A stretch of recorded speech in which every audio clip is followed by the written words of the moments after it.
Welcome back students to my channel juicy brains.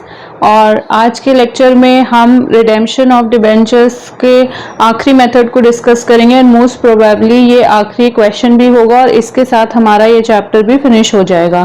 तो students previous lectures में हमने ये डिस्कस किया था कि इंस्टॉलमेंट मेथड्स क्या होता है, किस तरीके के इंस्टॉलमेंट के क्वेश्चंस आ सकते हैं।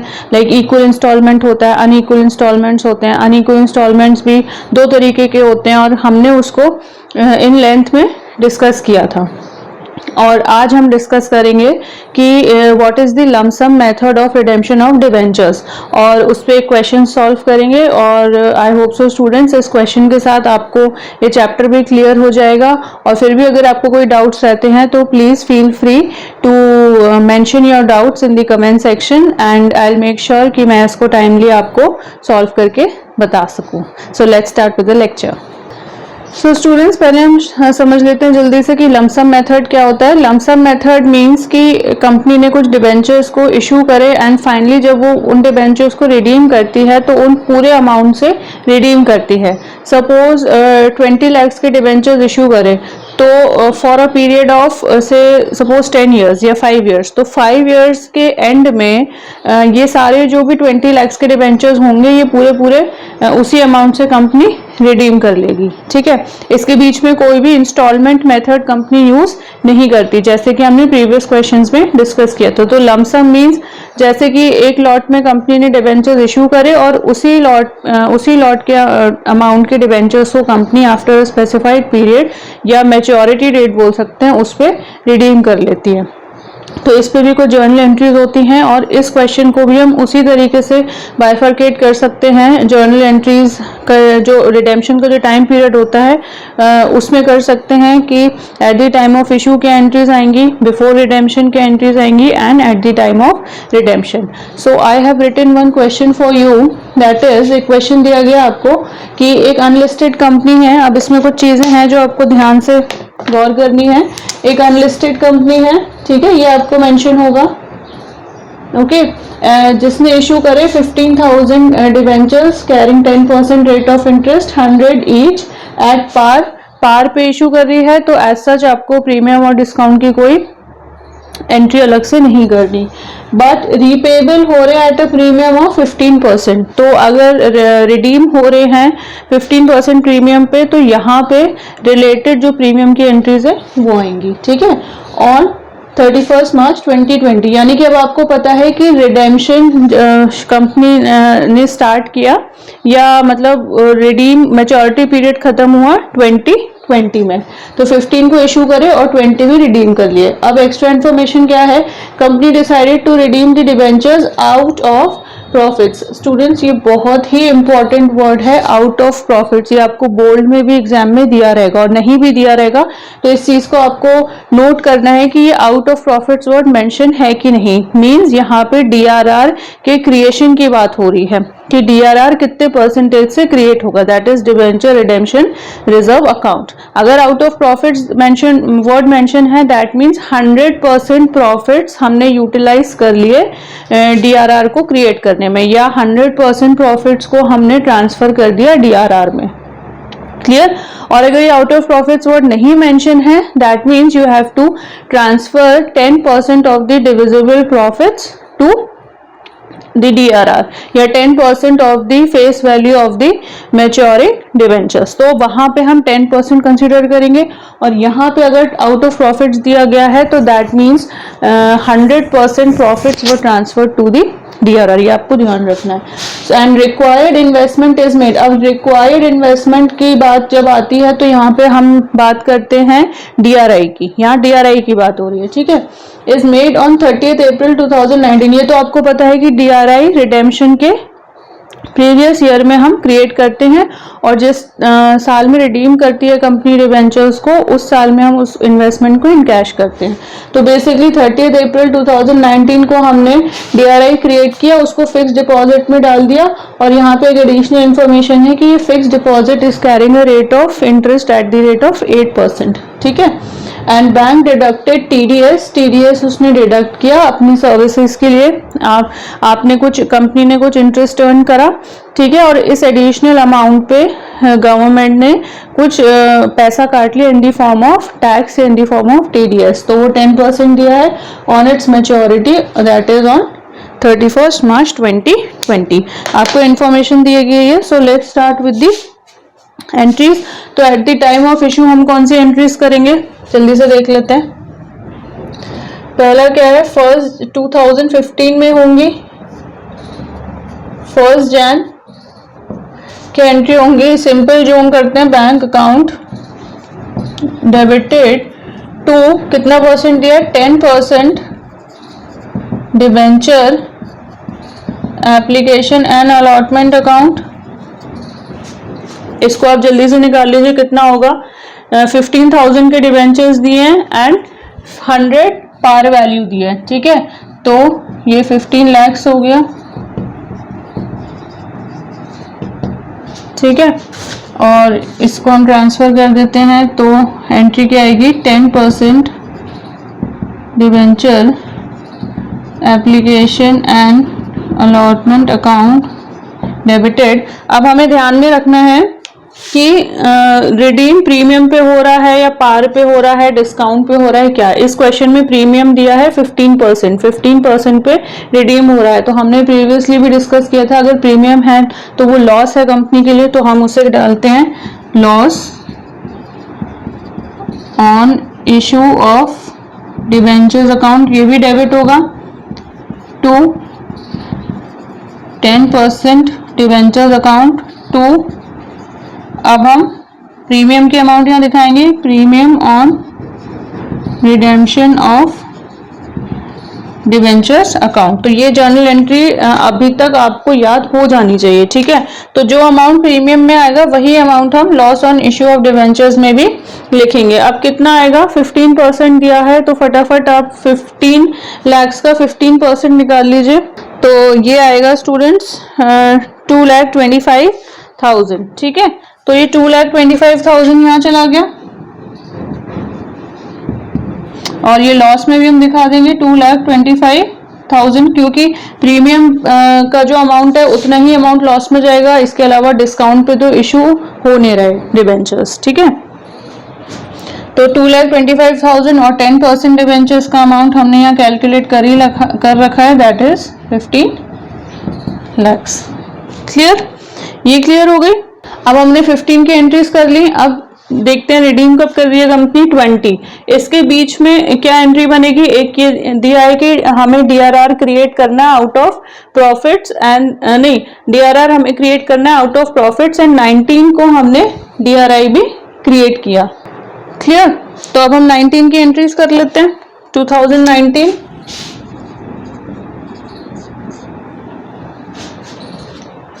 31 मार्च को ही हम डीआरआर ट्रांसफर करेंगे।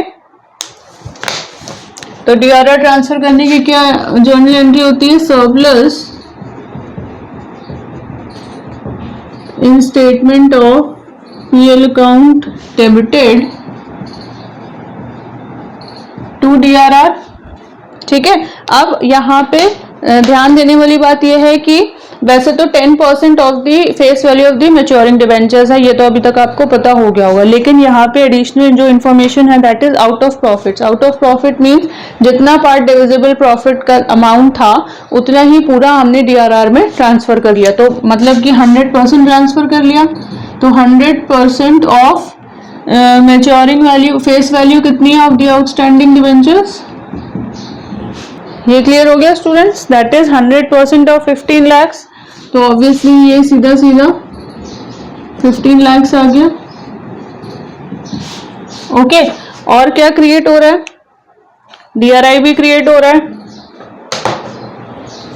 31 मार्च को, नहीं सॉरी, डीआरआई क्रिएट होता है फिक्स डेट पे, दैट इज 30 अप्रैल। तो ईयर तो वही है, डेट चेंज हो गई, 30 अप्रैल को हमने डीआरआई भी क्रिएट किया। तो इसकी एंट्री होगी DRI account debited to bank account, अब DRI कितना होता है, 15% होता है, ये क्वेश्चन में ना भी दिया हो तो ये अंडरस्टूड है, ठीक है। 15% of the maturing debentures, mature कितने हो रहे हैं, 15 लाख के हो रहे हैं, तो 15%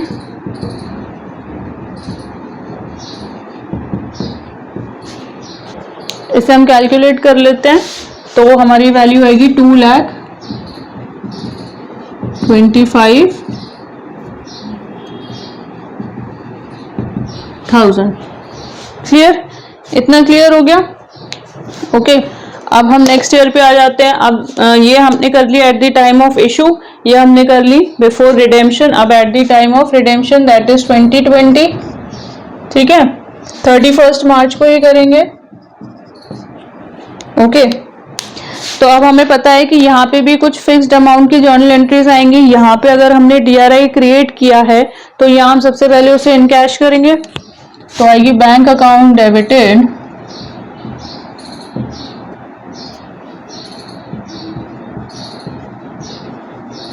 टू DRI अकाउंट, ठीक है, bank account debited to DRI account. ये तो सिंपल है, लेकिन आपको यहाँ पे DRI के समय कुछ एक्स्ट्रा इन्फॉर्मेशन दी है कि हमने जो DRI क्रिएट किया था उस पे कंपनी को 8% इंटरेस्ट भी मिल रहा है। अब इंटरेस्ट अगर मिल रहा है तो that is interest received by the company, तो अगर interest is received by the company that means it is a profit for the company.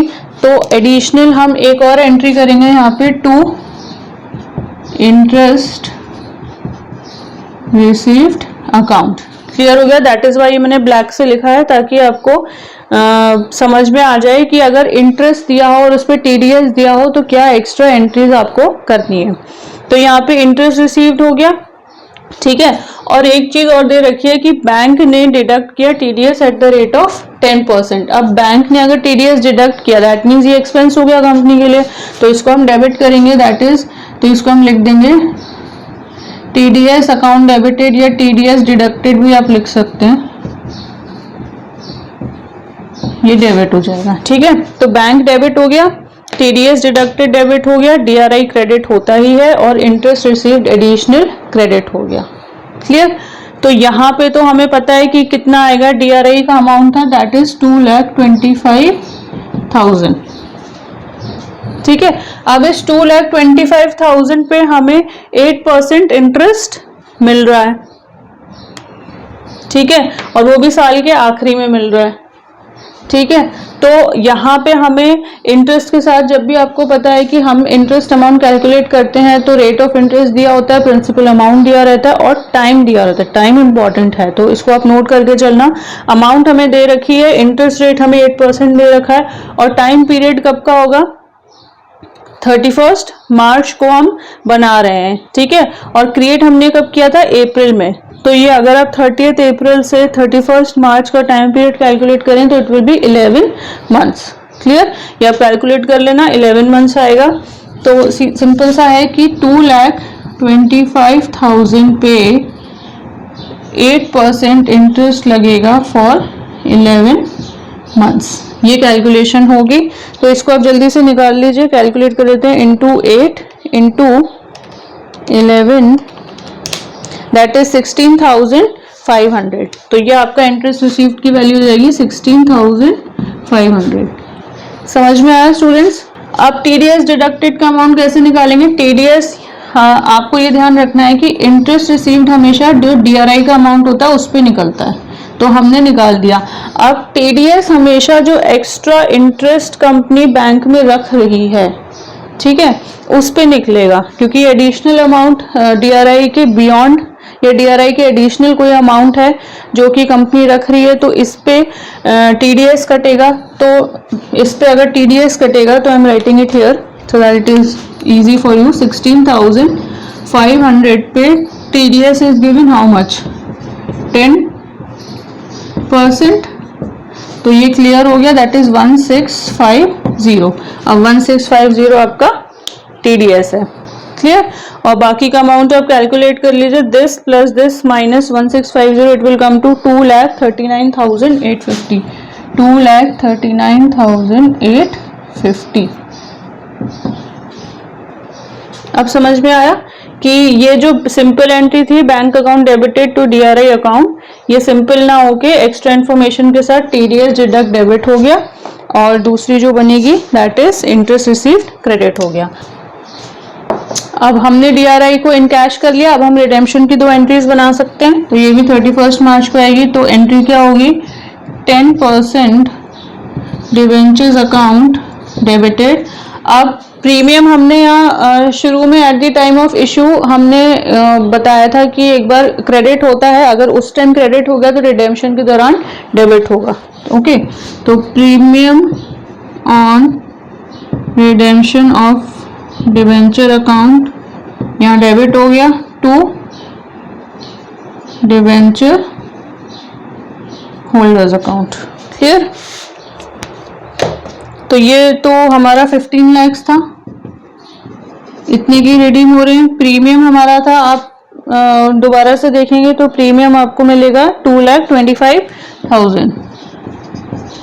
इसे जल्दी से प्लस कर लीजिए तो it will come to 17,25,000। Clear students? अब एक एंट्री हम और बना लेते हैं ट्रांसफर करने की, that is debenture holder account debited to bank account. कितना, अब फाइनली हमें कितना देना है प्रीमियम के साथ कंपनी को, 17,25,000। क्लियर?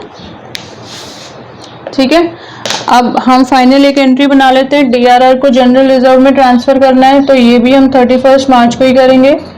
तो DRR account debited to general reserve account. अब कितना हमने क्रिएट किया था, 100% ऑफ 15 लाख। तो ये पूरा अमाउंट हम जनरल रिजर्व में ट्रांसफर करेंगे और DRR अकाउंट को क्लोज कर देंगे। क्यों? क्योंकि 20 में फाइनली कंपनी ने डिवेंचर्स को रिडीम कर लिया।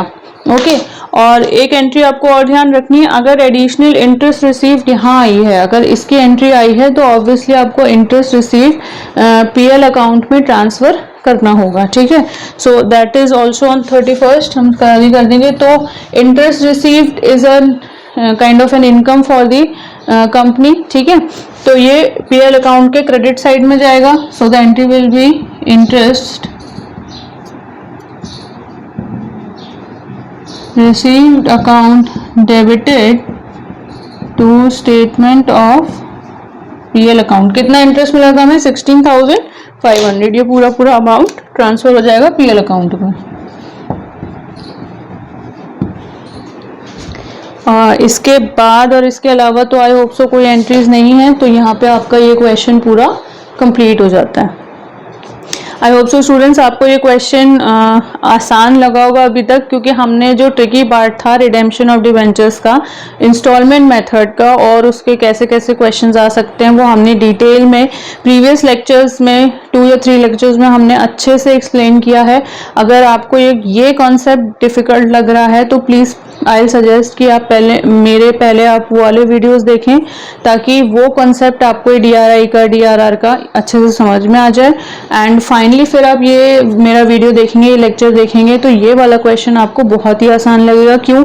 क्योंकि हमें पता है एक बार हमने DRI क्रिएट करना है, नेक्स्ट ईयर उसे इनकैश करना है, DRR को भी एक बार ट्रांसफर करना है और वही अमाउंट से ट्रांसफर करना है, या एडिशनल अमाउंट का या प्रोपोर्शनेट अमाउंट का कोई कॉन्सेप्ट, कोई फंडा नहीं लगेगा।